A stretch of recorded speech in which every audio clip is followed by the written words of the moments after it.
Connecting with the divine with your eyes closed is meditation.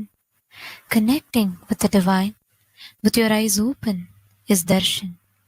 Come, let us all now move from meditation to darshan. Slowly, very slowly, please open your eyes.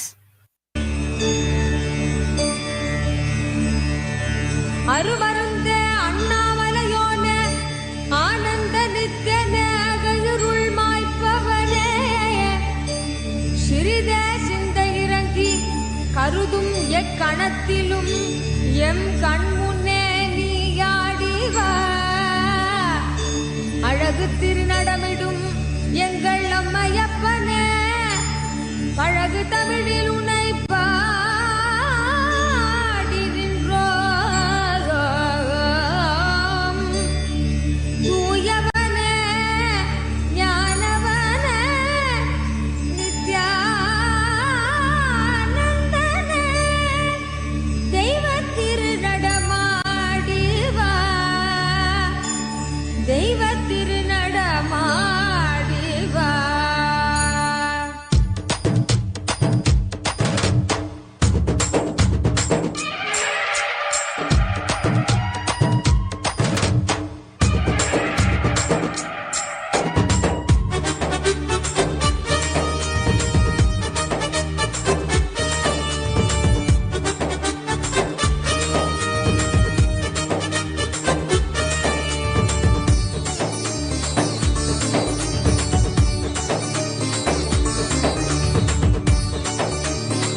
Today, with the grace and blessings of the Supreme Pontiff of Hinduism, Bhagavan Shri Nithyananda Paramashiva, we are starting the 9th day celebrations of the Mahaparamashivratri Brahmotsava.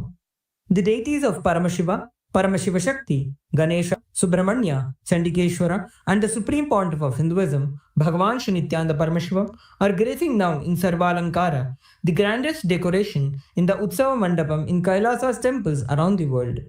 Let us now offer puja to all the deities and the Supreme Pontiff of Hinduism, Bhagavan Shri Nithyananda Paramashiva, as puja is an activity done by the brain to mirror the neurological activity of the higher vertical time zones. On this 9th day of the Mahaparamashivratri Brahmotsavam, let us offer our devotion and love to Paramashiva along with the Shatmurtis and to the Supreme Pontiff of Hinduism, Bhagavan Shri Nithyananda Paramashiva. ॐ श्रीरामपूजितपदाम्बुजचापपाणे श्रीचक्रराजकृतवासकृपाम्बुराशे श्रीसेतुमुचरप्रवणान्तरङ्ग श्रीरामनाथलघुतारयजन्मवार्धिम् सहस्रदलपङ्कजे सकलशीतरश्मिप्रभं वराभयकराम्बुजं विमलगन्धपुष्पाम्बरम् प्रसन्नवदनेक्षणं सकलदेवतारूपिणं स्मरे शिरसि हंसकं तदभिमानपूर्वं गुरुम् अथ धूपः ॐ दशाङ्गं गुग्गुलोपेतं सुगन्धं च सुमनोहरम् आघ्रेय सर्वदेवानां धूपोऽयं प्रतिगृह्यताम् श्रीनित्यानन्देश्वरी परमशिवशक्ति पर्वतवर्धिन्यम्बिका समेत श्री नित्यानन्देश्वर शिवरामनाथ स्वामिने नमः। श्री सर्वदेवदेवी स्वरूपाय भगवते श्री नित्यानन्द परमशिवाय नमः। धूपमाघ्रापयामि। अथ दीपः ॐ साज्यं त्रिपर्ति संयुक्तं वह्निना योजितं मया ग्रहाणमङ्गलं दीपं त्रैलोक्यतिमिरापहम् श्री नित्यानन्देश्वरी परमशिवशक्ति पर्वतवर्धिन्यम्बिका समेत श्री नित्यानन्देश्वर परमशिव रामनाथ स्वामिने नमः। श्री सर्वदेवदेवी स्वरूपाय भगवते श्री नित्यानन्द परमशिवाय नमः। दीपं सन्दर्शयामि।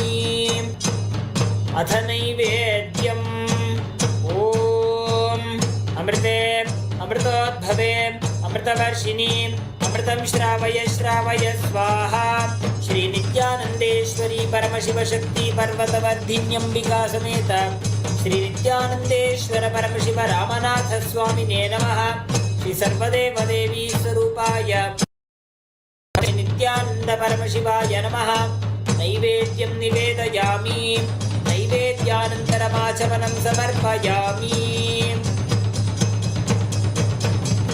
नीराजनम् ॐ साङ्ग्रहण्येष्ट्यायजते इमां जनतागुं सङ्गृह्णानीति द्वादशारत्नीरशना भवति द्वादशमासा संवत्सरः संवत्सरमेवावरुन्धे मौञ्जी भवति ऊर्ध्वै मुञ्जाः ऊर्जमेवावरुन्धे चित्रा नक्षत्रं भवति चित्रं वा एतत् कर्म कर्पूरगौरं करुणावतारं संसारसारं भुजगेन्द्रहारं सदा वसन्तं हृदयारविन्दे भवं भवानी सहितं नमामि भवं भवानी सहितं नमामि भवं भवानी सहितं नमामि श्री नित्यानंदेश्वरी परमशिव शक्ति पर्वतवर्धिन्यम्बिका समेत श्री नित्यानंदेश्वर परमशिव रामनाथ स्वामिने नमः श्री सर्वदेवदेवी स्वरूपाय भगवते श्री नित्यानंद परमशिवाय नमः कर्पूर नीराजनं सन्दर्शयामि रक्षां धारयामि शोणाद्रीशावताराय ज्योतिस्तंभस्वरूपिणे श्रीकैलासप्रधानाय नित्यानन्दाय मङ्गलम् तत्त्वज्ञानप्रदाताय नित्यानन्देश्वररूपिणे श्रीकैलासप्रधानाय नित्यानन्दाय मङ्गलम् मूलप्राय परमशिवशक्तिस्वरूपिणे श्रीकैलासप्रधानाय नित्यानन्दाय मङ्गलम् दण्डत्रिशूलहस्ताय कालकालस्वरूपिणे श्रीकैलासप्रधानाय नित्यानन्दाय मङ्गलम् आदिपूज्याय देवाय सकृत्पूर्णत्वरूपिणे श्रीकैलासप्रधानाय नित्यानन्दाय मङ्गलम् सर्वाभयविनाशकाय शत्रुसंहाररूपिणे श्रीकैलासप्रधानाय नित्यानन्दाय मङ्गलम् योगभट्टाभिषिक्ताय राजसन्न्यासधारिणे श्रीकैलासप्रधानाय नित्यानन्दाय मङ्गलम् सार्वभौमैकपत्याय राजराजार्चिताय च श्रीकैलासप्रधानाय नित्यानन्दाय मङ्गलम् मङ्गलं कल्पवृक्षाय मङ्गलं ज्ञानदायिने परमशिवाय श्रीनित्यानन्देश्वराय मङ्गलम् मङ्गलं श्रीविद्याम्बायै मङ्गलं कामदायिन्यै सर्वमङ्गलदात्री नित्यानन्देश्वर्यै मङ्गलम् मङ्गलं गुरुदेवाय मोक्षमूलाय मङ्गलम् परमावताराय नित्यानन्दाय गुरवे मङ्गलम् हरिः ॐ तत्सत् सर्वं भगवत् श्री नित्यानन्द परमशिव पादुकार्पणमस्तु ॐ नित्यानन्दम्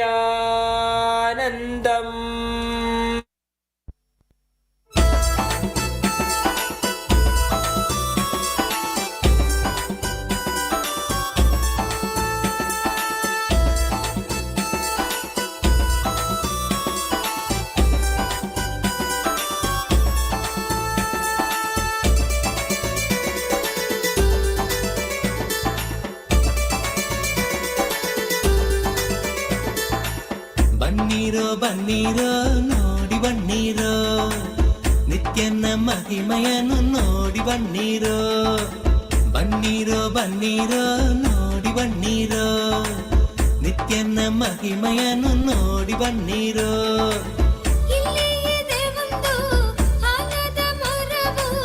ಬಿದ್ದೆಯ ಬಳಿ ನಿತ್ಯ ಪುರಿಯೋ ಬಿಟ್ಟಿದ್ದೀಯ ಬಳಿ ನಿತ್ಯ ಪುರಿಯೋ ಬನ್ನೀರೋ ಬನ್ನೀರೋ ನೋಡಿ ಬನ್ನೀರೋ ನಿತ್ಯನ ಮಹಿಮೆಯನ್ನು ನೋಡಿ ಬನ್ನೀರೋ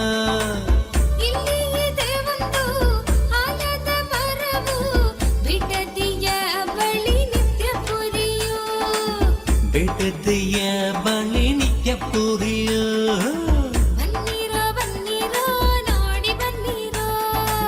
ನಿತ್ಯನ ಮಹಿಮೆಯನ್ನು ನೋಡಿ ಬನ್ನೀರೋ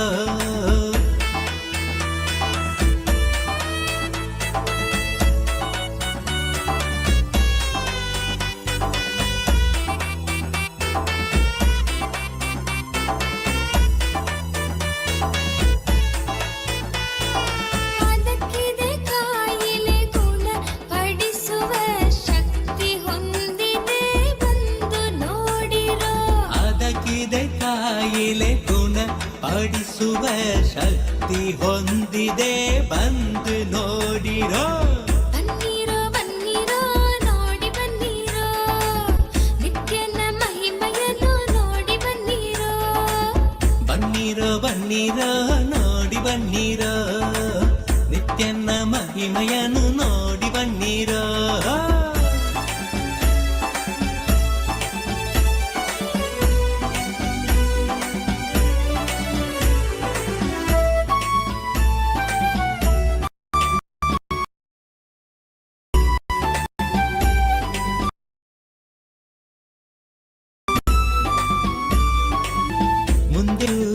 ಮುಂದೆಯೂ ಆನಂದೇಶ್ವರನ ಆನಂದೇಶ್ವರಿಯ ದೇವಾಲಯವು ಆನಂದೇಶ್ವರಿಯ ದೇವಾಲಯವು ಬನ್ನೀರೋ ಬನ್ನೀರೋ ನೋಡಿ ಬನ್ನೀರೋ ನಿತ್ಯನ ಮಹಿಮೆಯನ್ನು ನೋಡಿ ಬನ್ನೀರೋ ಇಲ್ಲಿ ಒಂದು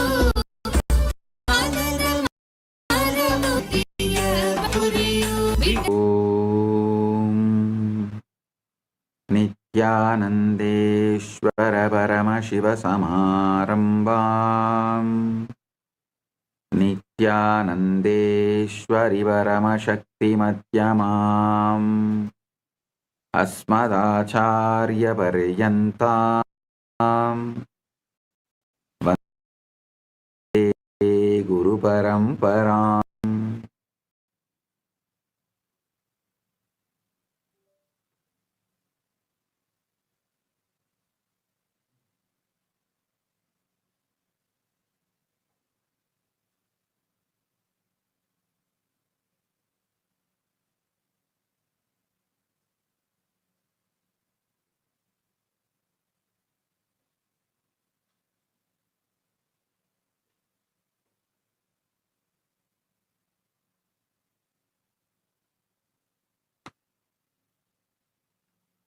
Om, Om, Om.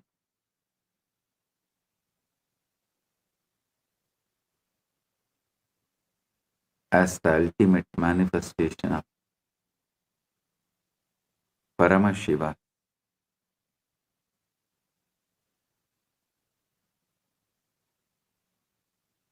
Paramashiva Parambur, Parambur. I bless you all with Paramadvaita.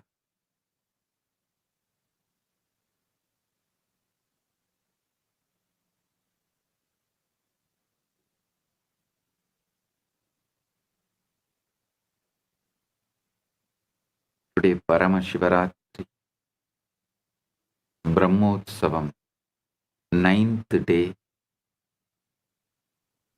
quantum entanglement and enlightenment, 9th day satsang.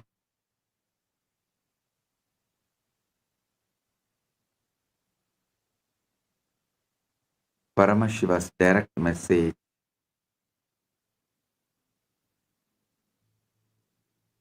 on this auspicious day for all from Maha Kailasa.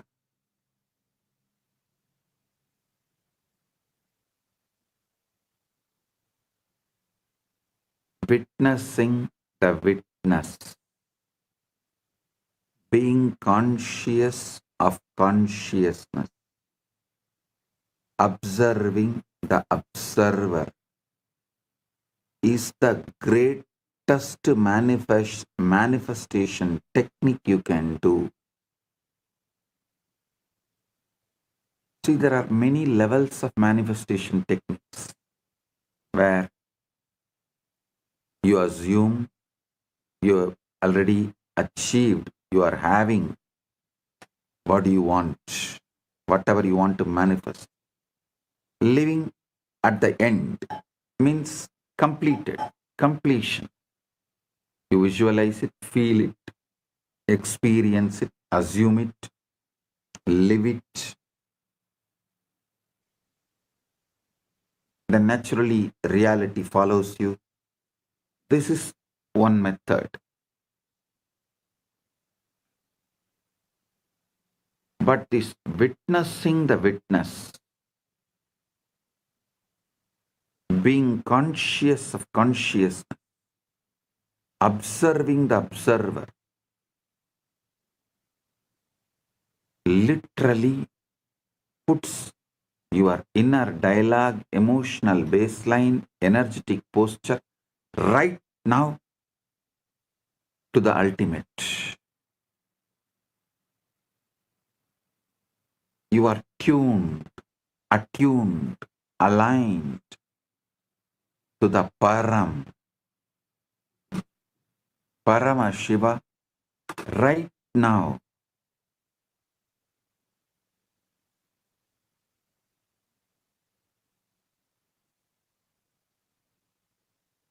So listen.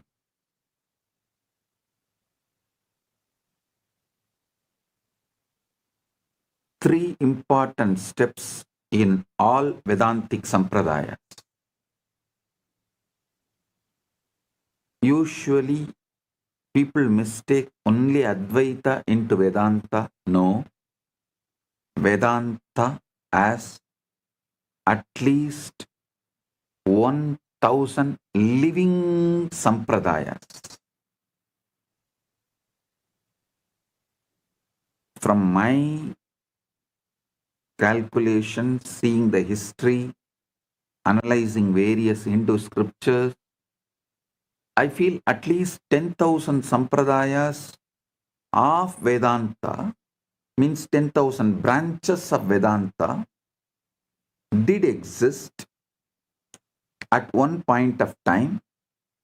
Now, at least 1,000 branches are still alive. The living stream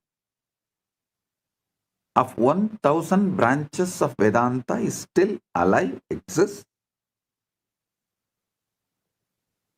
So, the commonly accepted classical Advaita, Orthodox Advaita, and Shankara's Advaita, classical Sri Vaishnava, and Chaitanya's Gaudiya Vaishnava, classical Visishtadvaita. All of you should be aware, it is not that all Sri Vaishnavites are Visishtadvaitis. No, you should know that.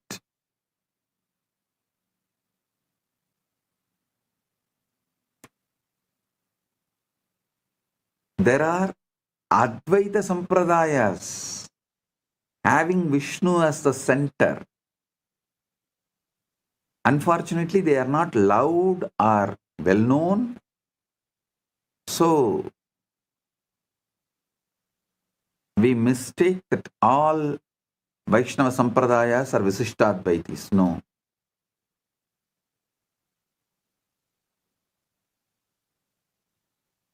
Visishtadvaita, Dvaita,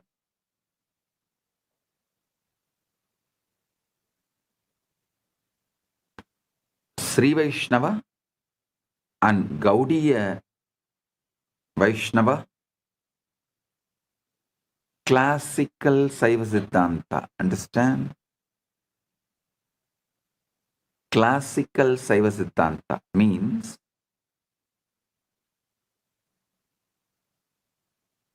Shaiva tradition centered on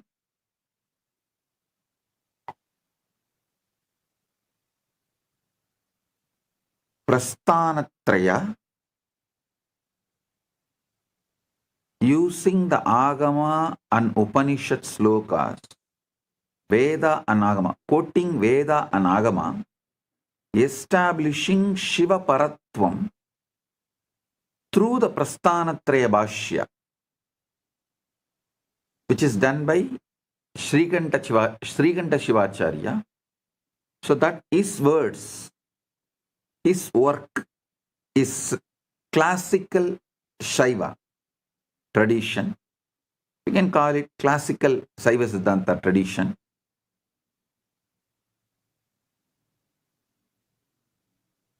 Many people think Saiva Siddhanta is completely Visishtadvaita or this three Pasupati Pasam. No.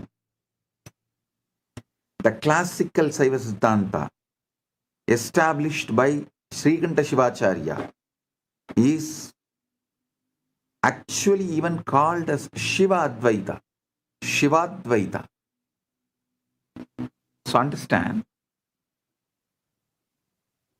only this modern day Saiva Siddhanta, which is establishing itself based on the Tamil scriptures, after Megandar, try to claim the Visishtadvaita principle. Otherwise, it is not that all Shaivism, all Shaiva Siddhantas are Dvaita or Visishtadvaita. Anyhow, listen. What I am trying to tell you, what I want to tell you is, all 1,000 living branches of Vedanta uses these three methods: Shravana, Manana, Nididhyasana. Shravana means listening from the enlightened Guru. That matters. Person who had Atma Anubhuti, who is vibrating in the frequency of Param,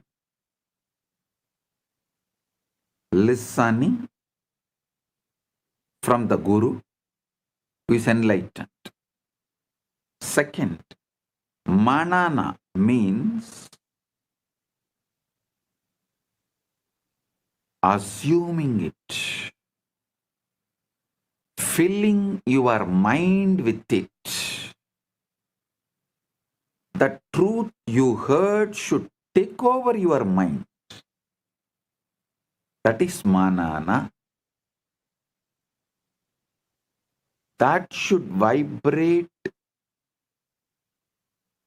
more intensely than any doubts or questions, denials, hatreds. That is Manana. Then Nididhyasana, living it, manifesting it. That's all.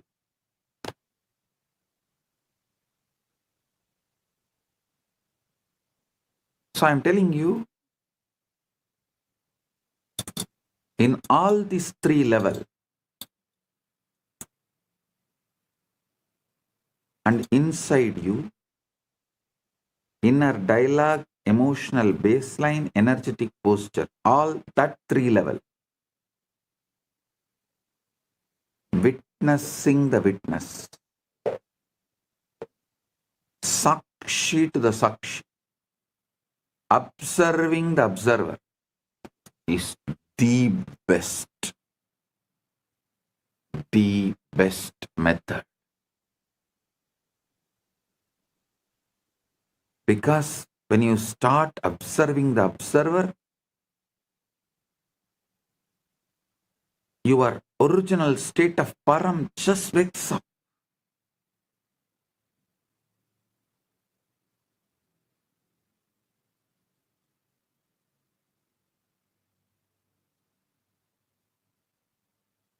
Yesterday I was explaining about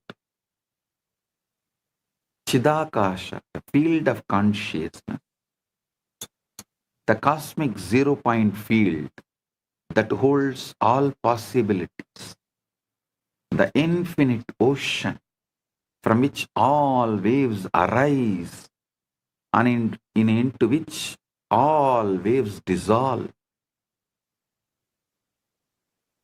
Today we take one radical step closer. That same cosmic field is not out there in some distant heaven. It is encoded holographically right here in your cells, in your DNA, in the very marrow of your bones.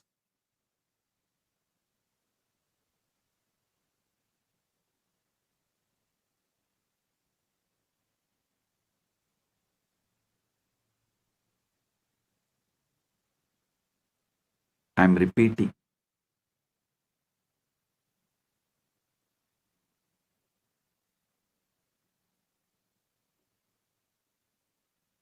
That same cosmic field is not out there in some distant heaven. It is encoded holographically right here in your cells, in your DNA, in the very marrow of your bones. This is what Isa Upanishad beautifully declares. Ishavashyam idam sarvam yatkincha jagatyan jagad tena tyaktena vunjita makritakasya sviddanam. Consciousness enveloped. Must this all be whatever moving thing there is in the moving world? With this renounced, you may enjoy. Covet not the wealth of the universe. Not anyone. Covet not the wealth of the universe means do not damage, destroy any part of the universe claiming ownership and possession. Leave the earth as you inherited it for the next generation. Tena tyaktena bunjita makritakasya sviddanam.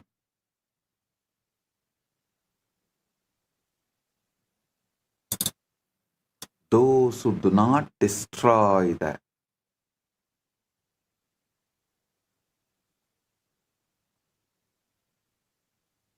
universe, any part of the universe,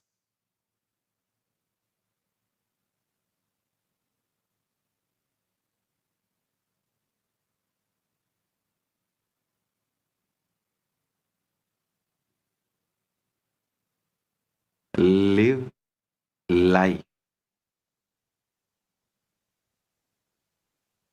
Understand?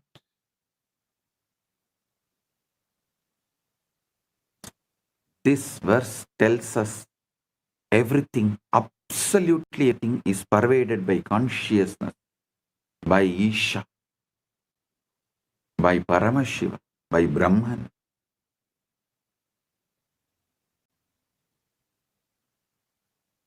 And all we need to do is to stop treating that as a poetry and start treating it as physics, as lived experience, as the operational manual for your own nervous system. You are not a biological accident wandering through an indifferent universe. You are walking, breathing, fractal of the source. And the Shivalinga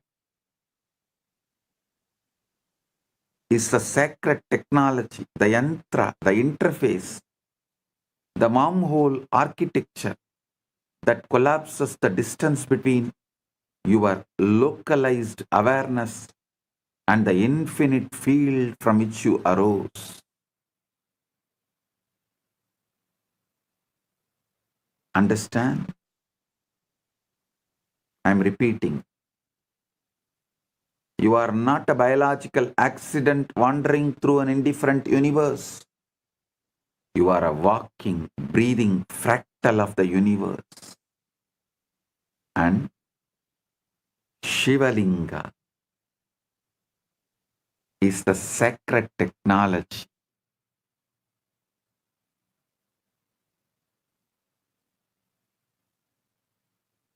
The yantra, the interface, the wormhole architecture that collapses the distance between your localized awareness and the infinite field from which you arose. I want you to understand the Shivalinga Tattva. So you experience Shiva, Shivalinga, Paramashiva in this Shivaratri. All of you should know Shivaratri has already started. It's almost 72 hours. The full Shivaratri energy happens on planet Earth 72 hours. You should know. Even NASA has documented it. Every year, exactly this time, during this time, a special aligning happens. I'll give you the detail.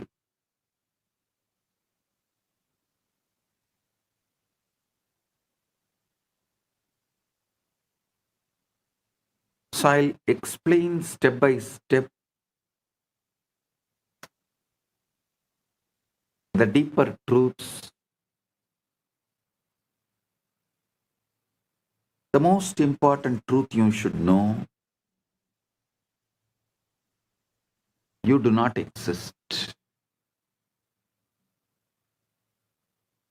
Listen, not as Buddhists claim.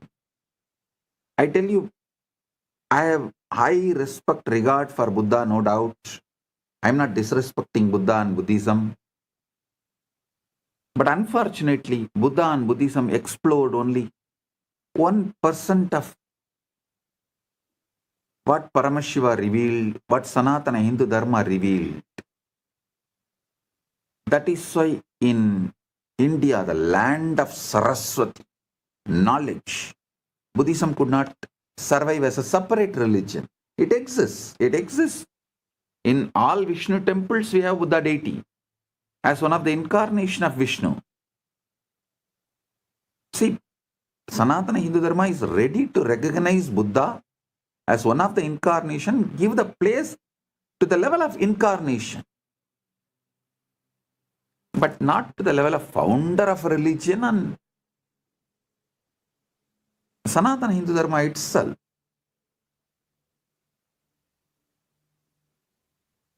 It's like a totality of thousands of religions put together. So this is a land of knowledge, enlightenment, Bharat.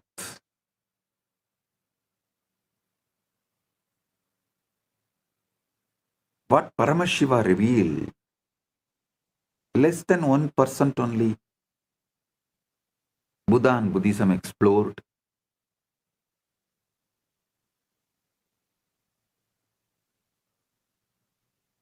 So when I say you do not exist, I don't mean in the way Buddhists have told, and not in the way you think you do. listen carefully. The you that you believe who is listening to this satsang, sitting in your room, worrying about tomorrow's bills, or replaying yesterday's argument,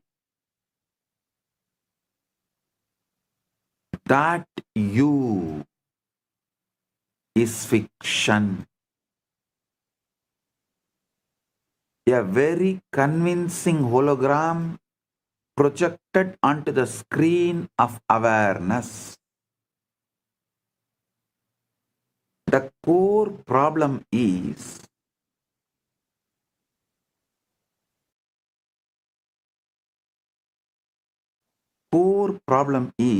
you have been sold a lie. You have been brainwashed. So fundamental, so pervasive, so obviously true that questioning it feels like a questioning gravity itself. The lie that you are a separate biological entity fighting for survival in a distant universe, like an orphan fighting for survival in a hostile universe, like an orphan, is false. Listen.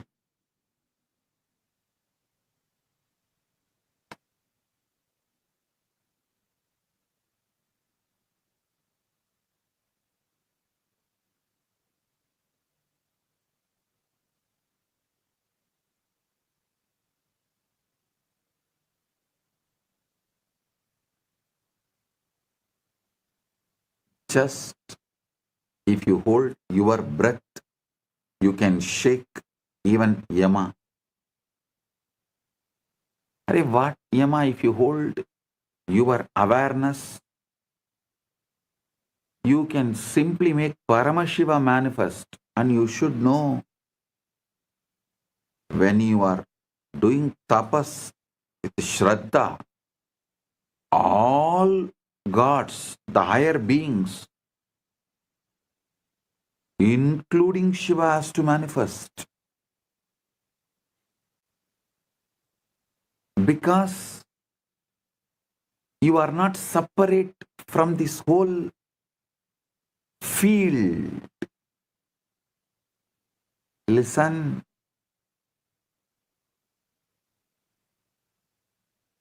Actually, you thinking you are a separate entity is nothing but you are victim of your own success. Your brain, body-mind mechanism, all has evolved to such subtle capabilities that thinking, cognizing, decision-making all has become so subtle, powerful, happening in milliseconds. Actually, you took a lot of time, years, births to develop this capability. But your own victory, you became the victim of your own victory. You became the victim of your own success because you developed that sharp capability of collecting information, processing and making decision in such high speed. There is no gap where awareness can penetrate and show this whole process happening. The process is so automated, so swift, so sharp, happening in such high speed. Unfortunately, you started imagining that there is somebody other than your consciousness exists doing this, and that is you. Nothing. Just if you slow down, slow down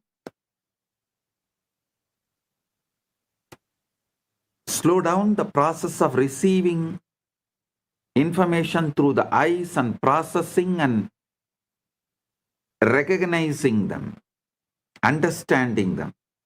Slow down the process of receiving sound and processing them, understanding them. Just slow down in all your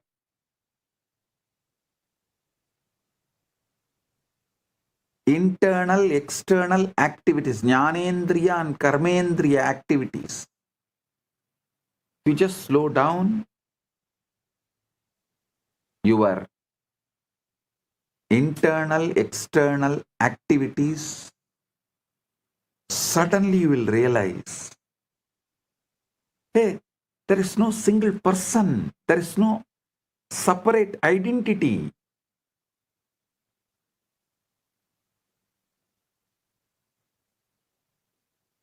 It is consciousness directly seeing, consciousness directly listening, this same consciousness only directly shining as a sun, this same consciousness only is flowing as the river. All you need to do is calm down. Shanti, Shanti, Shanti. Drop these endless distractions. Nothing else is required.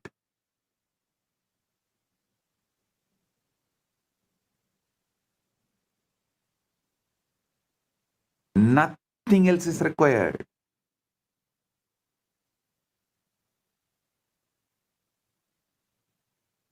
Because you are not giving a gap, you are not relaxing from your agitated reactions to the external world and internal world. Your agitated reactions to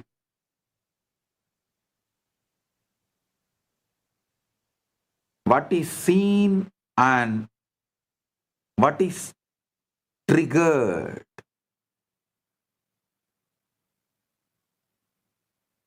You feel there is a separate identity. Relax. Cool your brain. Bring Paramashanta to your body-mind system. Consciousness.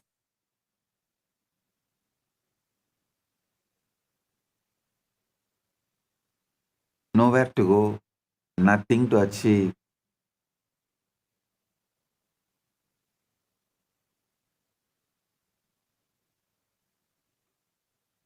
Drop all the brainwashing done to you.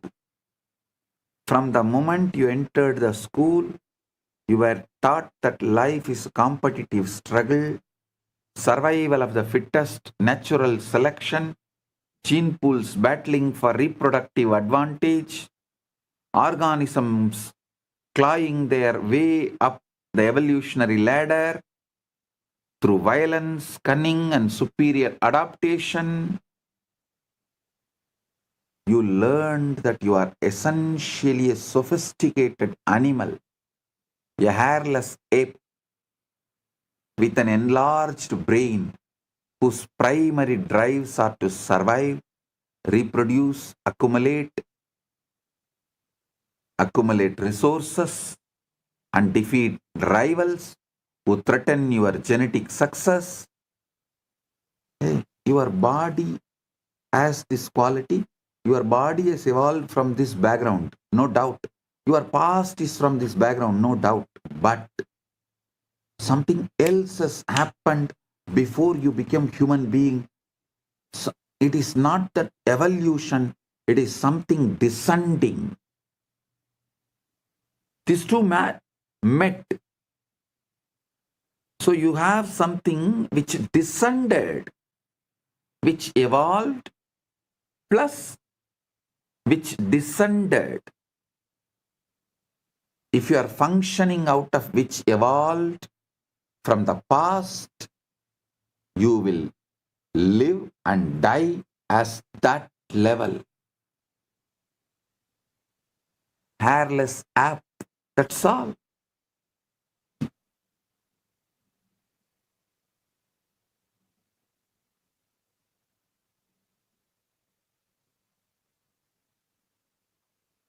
But when you understand what has descended into you and live as per the culture of what has descended into you, you will reach the ultimate. You will manifest the ultimate in this very body.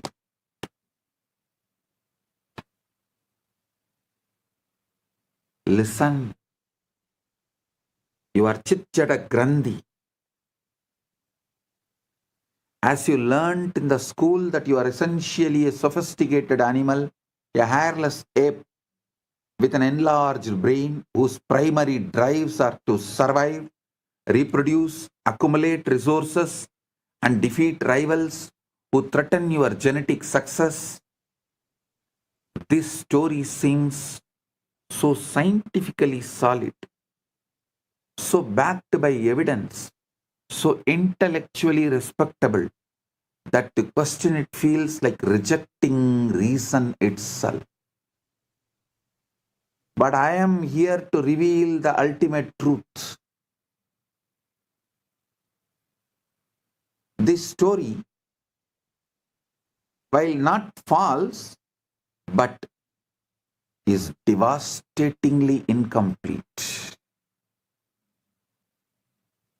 The worldview that has colonized your mind is built on Charles Darwin's brilliant but partial insight that biological organisms evolve through natural selection, mutation, and survival of the fittest. Darwin was absolutely correct about what he observed.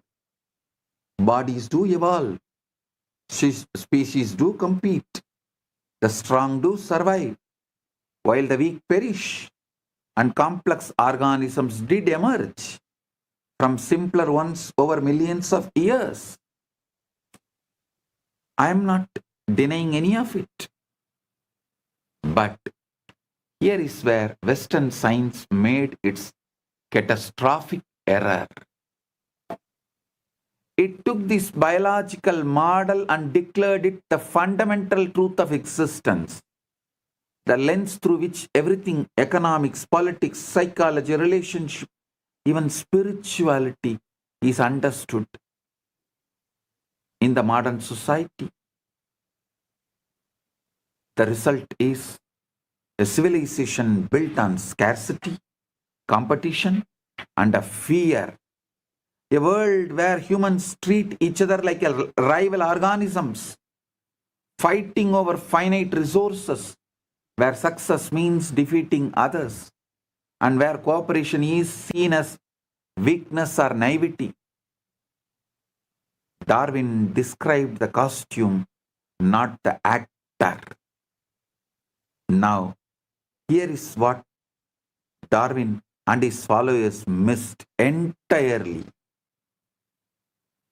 Bodies evolve upward, but consciousness descends downward. Yes, your physical form climbed the evolutionary ladder from a single-celled organism. Single-cell organism to fish, to reptile, to mammal, to primate, to human. This is biological evolution. The journey from simple to complex, from unconscious to self-aware. But consciousness itself the awareness that is reading, that is listening, that is understanding, that is internalizing. The consciousness you carry which sees, reads, listens, understands, internalizes. These words, the knower behind your thoughts, the seer behind your eyes, did not evolve from matter. Consciousness descended into matter, not evolved from matter.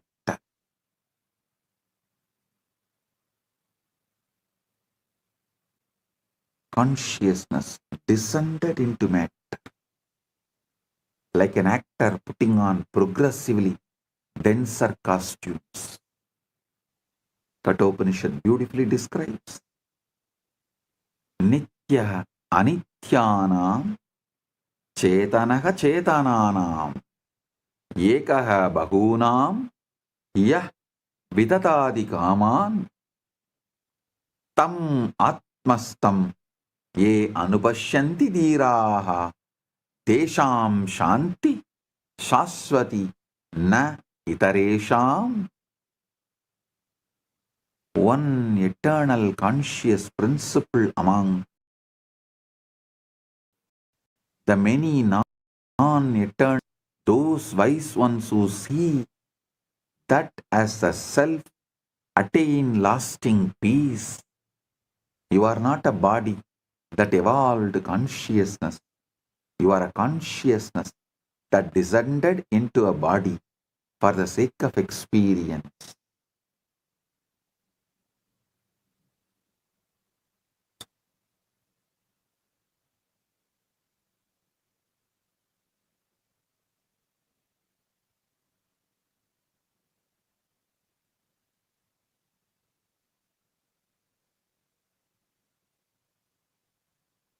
So understand,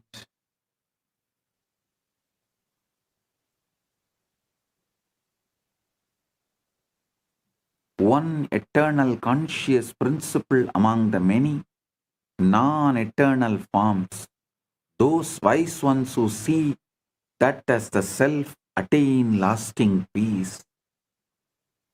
You are not a body, you are not just the body that evolved consciousness. You are a consciousness that descended into body for the sake of experience. I have a small story. A small child goes to her mother and asks, "Mom, how did human beings happen?" Mom says, "Oh, God created Adam and Eve, and they created kids, and those kids created more kids, and they created more kids. That's the way human beings have come." After a few days, a child goes to her father and asks, "Dad, how did human beings happen?" Dad says, "Human beings came from monkeys long, long ago. There were only monkeys on our planet, no people. Human race evolved from monkeys." The child is thoroughly confused. She goes to the mother and asks again, "Mom, you said God created Adam and Eve and the human race happened from them. But Dad says that long ago there were monkeys and we came from them. Which is true?" Mom says, "Very simple, dear. I told you about my side of the family. Your father told you about his side of the family. That's it." Understand. You can see yourself either as a divine or as a monkey. You can see yourself as the evolved monkey or descended divine. But never forget that whatever it is, it's your choice, and your choice matters for your future. If you decide to see yourself as an evolved monkey, you are going to have that same attitude. Fight, fight, fight, fight, fight for survival. Rot in this rat race, rut, and die.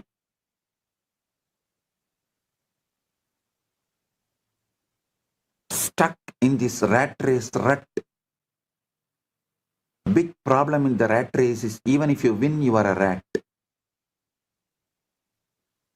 But if you see yourself as the consciousness descended right now, you can wake up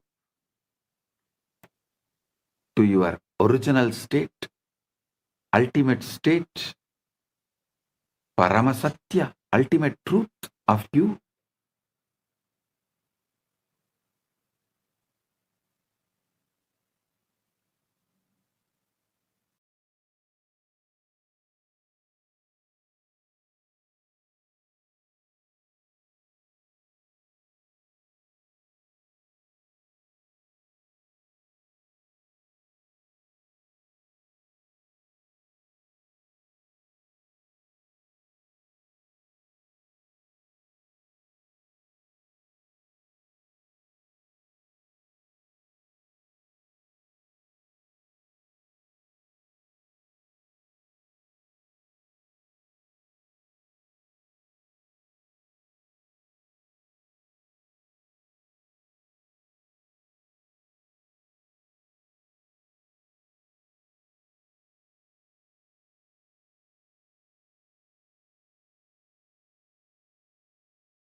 Corporations devour each other like predators.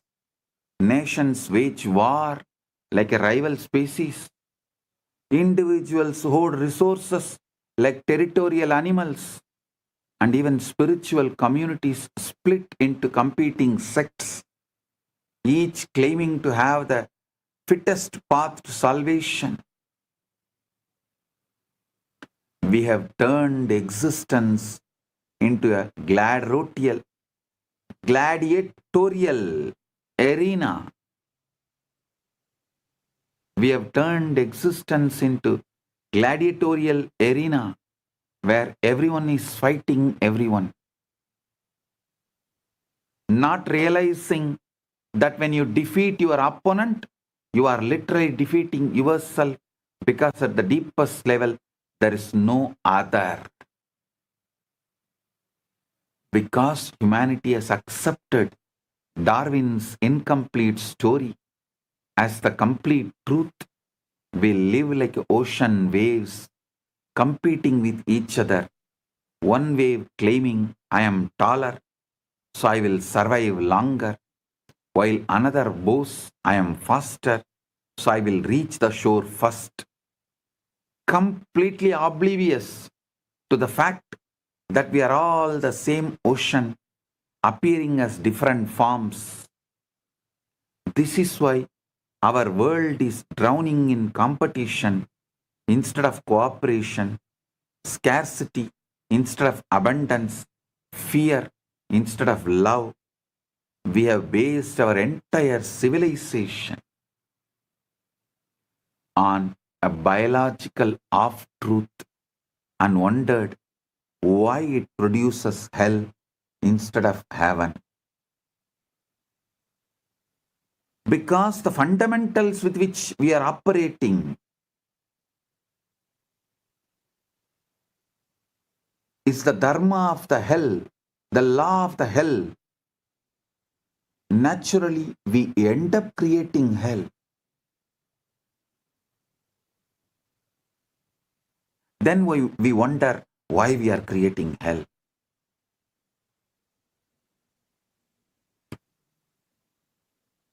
Sanatana Hindu Dharma starts exactly from the opposite premise. It starts very clearly. You are not a body trying to survive.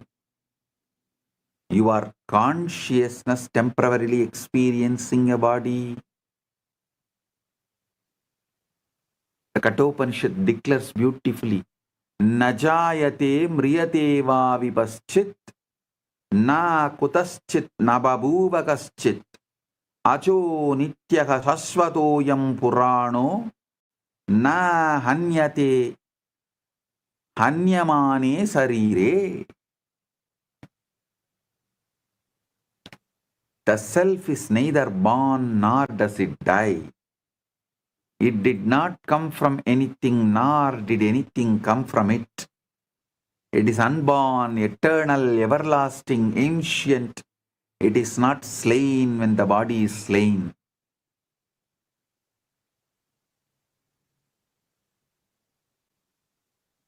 If this is your preliminary assumption about yourself and starting point, if you know yourself as the deathless witness rather than the mortal organism, then survival of the fittest becomes completely irrelevant because you never die. Anyone wants to create heaven on earth, peace on earth, if you are interested in protecting this planet earth, just put your time, treasure, talent on exploring consciousness and establishing the truths about the consciousness to the humanity. Only if the majority of the people understand the principles of consciousness and consciousness as our fundamental identity, existence, core, source, base, our furthering of the life, politics, economics, business, agriculture, food supply chain, everything will be realigned and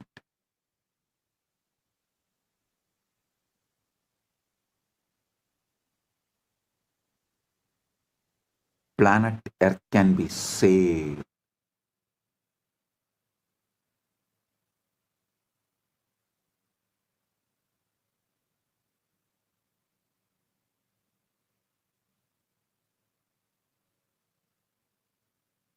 If the common man understands he is consciousness, his work shifts from competition to contribution, from accumulation to expression, from fear-based grasping to love-based giving, because you realize that what you are is infinite and can never be threatened.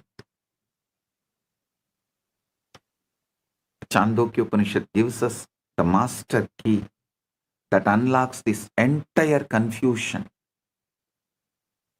Is its 3rd chapter, 4th canto, verse 1st. It says, Sarvam kalvidam brahma tajjala nidhi shanta upasita.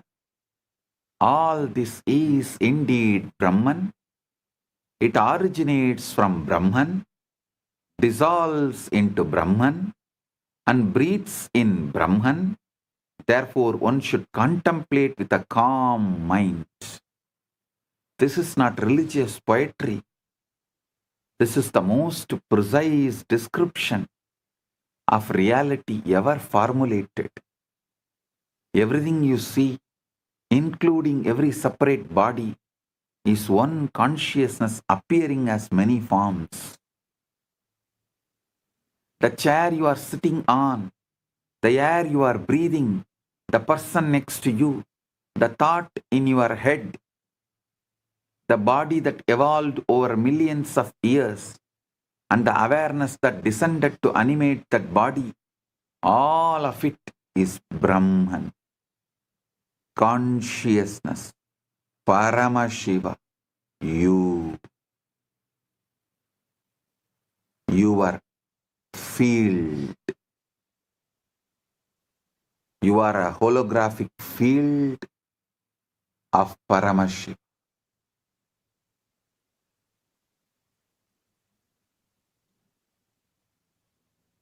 When you truly get this, not just intellectually, but experientially, the whole Darwinian nightmare of competition dissolves like a bad dream. And you wake up to the reality that you are the ocean playing at being waves.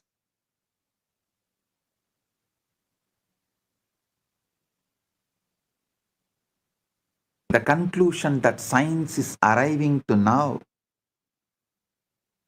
that the consciousness and free will must be foundational. You cannot build them from unconscious parts. They must be baked into the fabric of reality from the beginning. Listen.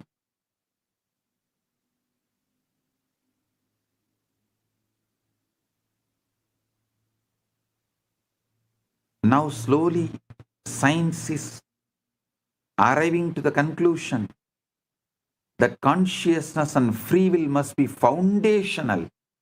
Cannot build them. You can't build them from unconscious parts. They must be baked into the fabric of reality from the beginning. This is exactly what the rishis taught. Consciousness is not a product of evolution. The intelligence that drives the entire process of bodies becoming more complex until they can serve as adequate instruments for self-realization.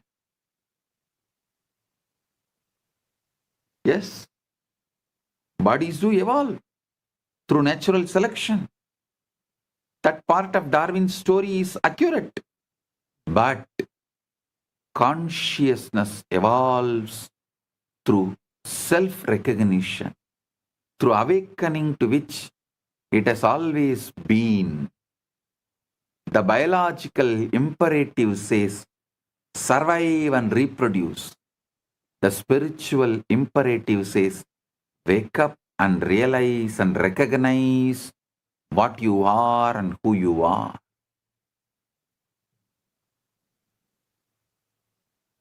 When you wake up, you don't become less fit for life. You become infinitely more fit because you stop operating from the fear and scarcity of a separate organism and start operating from the love and abundance of the unified field itself. This is the missing piece that will transform our world. Not better competition, but the recognition that competition is based on an optical illusion of separateness. This is exactly the key word. Optical illusion of separateness.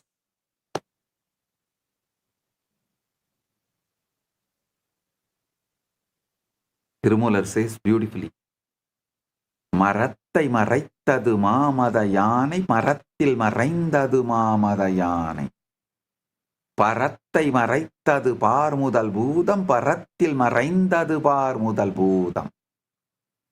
தன்னை மறைத்தது தன்னை மறைத்தன தன்கரணங்களே, தன்னில் மறைந்தன தன்கரணங்களே. பொன்னை மறைத்தது பொன்னணி பூஷணம், பொன்னில் மறைந்தது பொன்னணி பூஷணம்.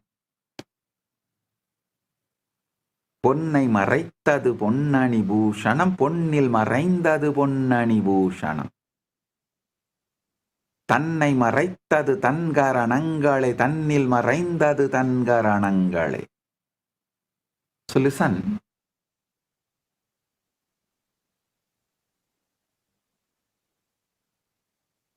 It's a very old traditional Vedantic story. A man who goes to a jeweler's shop and sees hundreds of ornaments, rings, necklaces, bracelets, crowns. He asks, "What are all these made of?" The jeweler says, "Gold." The man says, "But they all look so different." The jeweler laughs and says, "Yes, the forms are different, but the substance is one. It's all gold. If you melt them down, you will see there is only gold. No ringness or no necklaceness." That is exactly what the Upanishad tells you. The forms are many planets, people, plants, proteins, but the substance is one. The universe is not made by Brahman, it is made of Brahman. There is nothing that is not Brahman. You are that Brahman. You are that gold. Gold does not need to become gold. It's already is gold. It just has to stop believing it is only a ring. A jewelry should stop believing it is just jewelry. It should wake up to the truth. It is gold. Even when it is in the form of jewelry, it is gold. We are fields, not bodies. We are fields running the bodies. Actually, modern science is beginning to catch up to this ancient wisdom through pioneers like Federico Fagin. He designed the microprocessor, the brain of every computer, every smartphone, every piece of technology you use, and then spent the next 40 years investigating the hard problem of consciousness. He arrived through decades of search, inquiry, and personal awakening at the same conclusion the rishis reached 5,000 years ago. We are not the body. We exist in a reality deeper than space-time, matter and energy. Fagin says, we are beings that exist in deeper reality where consciousness and free will exist. We control the body. The body is an instrument that we use to have an experience in this reality, which is by and large made up. It is made up by the information that hits our senses, transformed by our body, and perceived by the conscious field that we are. We are a field. We are not finished, bounded entity.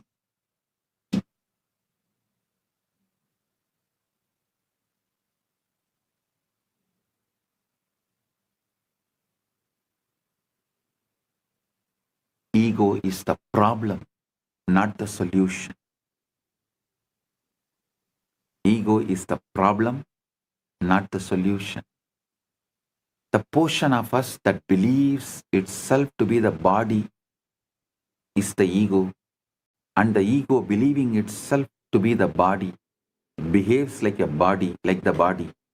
The body is conditioned to manifest what the vaster self wants to understand.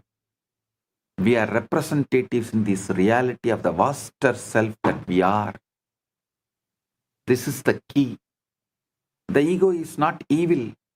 It is just confused. It's like a wave that has forgotten the ocean. The wave that says, I am separate, I must fight over the waves. I must fight over the other waves for survival.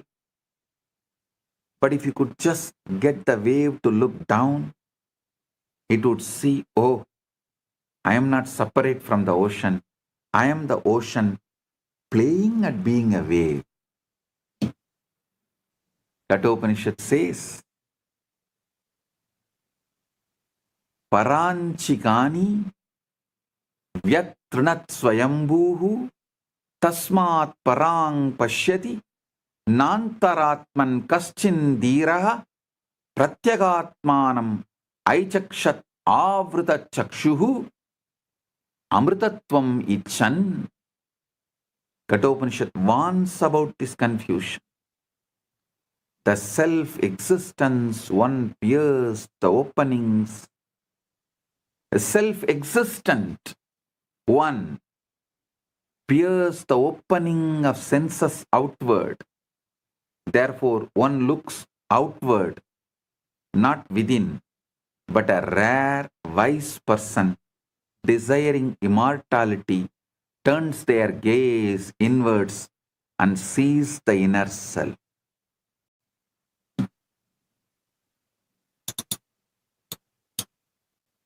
This Shivaratri, let's look inner self and wake up.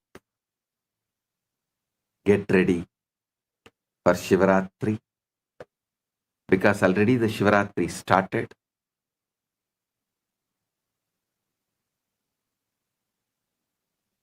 Get ready for Shivaratri. Tomorrow same time. Celebrations, festivities, meditation, satsang, spiritual alchemy process, awakening, ultimate awakening, quantum entanglement, quantum enlightenment, all manifest.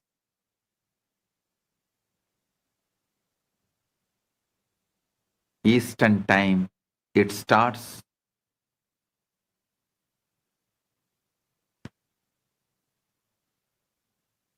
Eastern time, it starts February 15th, 1:30 p.m. and Indian time, February 16th, 12 a.m. So get ready. Prepare yourself. The best way to prepare is be conscious of consciousness. Observe the observer. Witness the witness.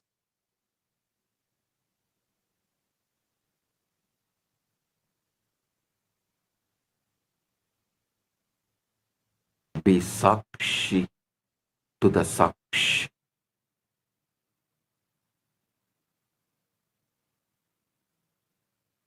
I bless you all. Paramatvaita Praptiras.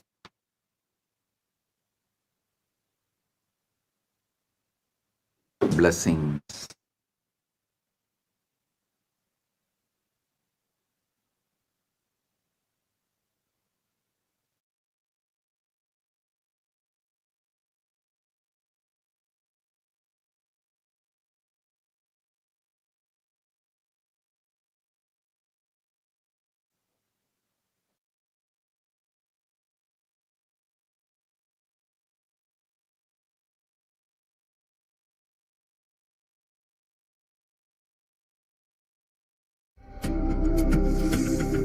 Mahashivratri.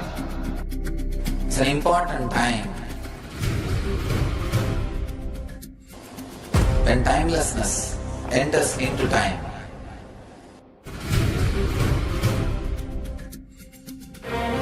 When space enters into place.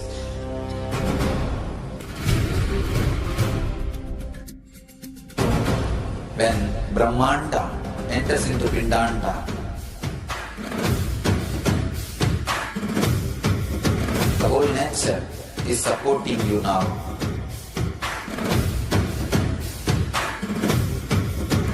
To experience your higher energy, your higher self, your higher consciousness. Tonight is the night when divine revealed itself and elevated all the beings to its level. The first and foremost incarnation on the planet Earth happened today, and exactly midnight.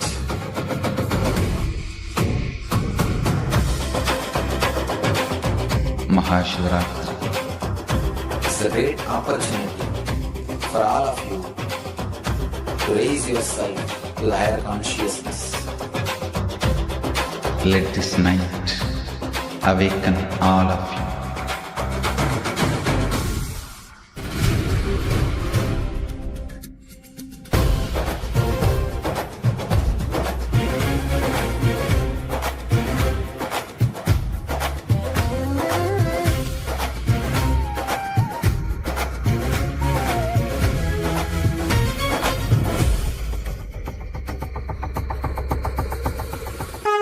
This is the initiation into Paramashiva Prana, which will empower all of you to come to Paramashiva Sena and become Paramashiva's own ambassadors. Blessed are those who can make it to Paramashiva Sena.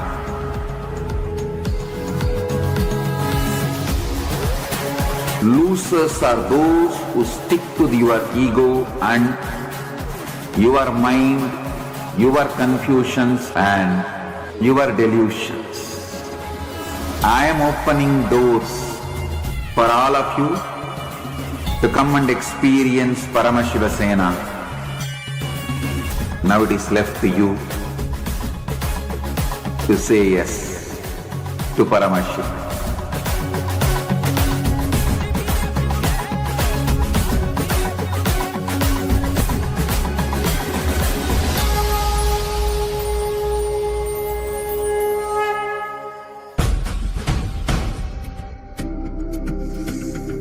Mahashivratri. It's an important time when timelessness enters into time.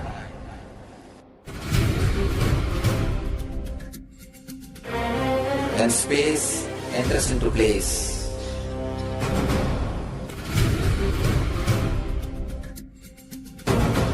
When Brahmanda enters into Pindanda. The whole nature is supporting you now.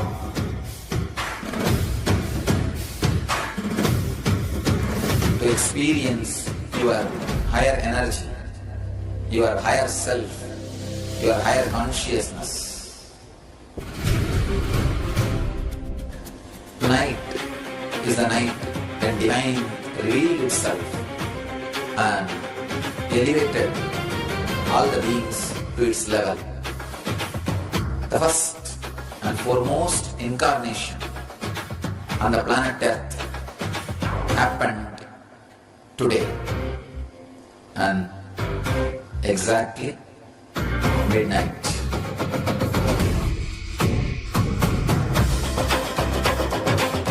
Mahashivratri. It's a great opportunity for all of you to raise yourself to the higher consciousness. Let this night awaken all of you.